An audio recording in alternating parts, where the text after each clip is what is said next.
ndryshim, por edhe nga situata që keni gjetur në zonat që ju përfaqësoni. Që mi thoni edhe një herë përveç çfarë cilat janë. Pra cilat janë ato ndryshime të menjëhershme që do bëni, ato që varen nga partia të cilën ju përfaqësoni, por edhe nga eksperiencat tuaja personale që do të bëni fal këtyre temi përvojave në Francë.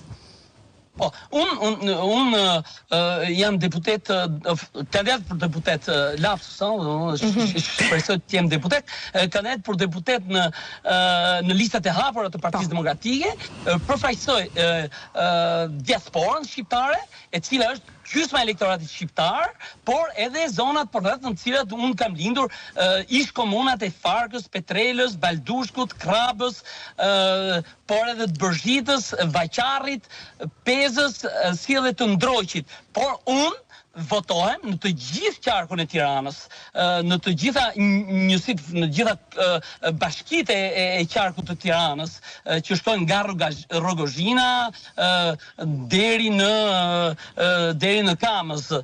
Janë të gjitha bashkitë qarku i Tiranës, në përgjithësi që janë 913.000 zgjedhës, votojnë për listën e hapur të Partisë Demokratike.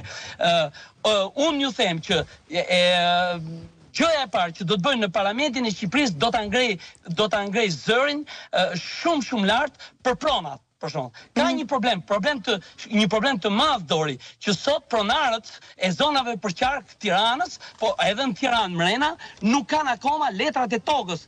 Tokën e babës nuk e kanë marrë akoma.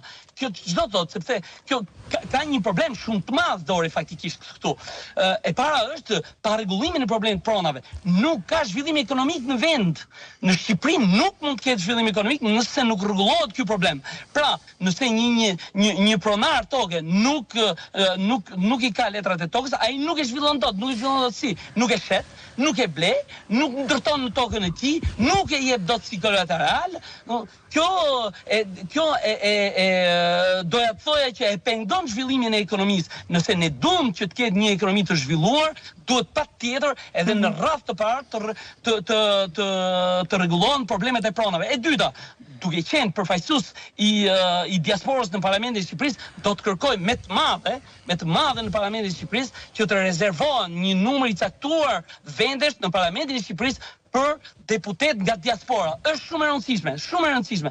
Nuk mundemi ne që kemi mbi gjysmën e elektoratit shqiptar edhe mbi gjysmën e shqiptarëve të cilët jetojnë në vendet përreth, në diaspora, pjesa më e madhe në Itali, sigurisht, po edhe në Greqi apo në vendet të tjera, që mos kenë asnjë përfaqësues. Kjo nuk është logjike dhe nuk është as fair, Dori. Këta janë pikat të cilat unë do të ftoj, por kam edhe një diçka tjetër. Shqipëria po zbraset.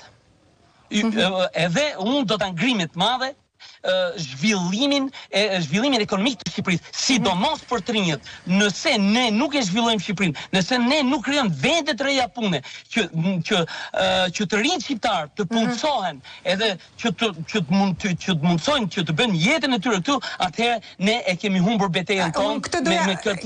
Keni shumë të drejtë, po më dojë pyetjen e fundit.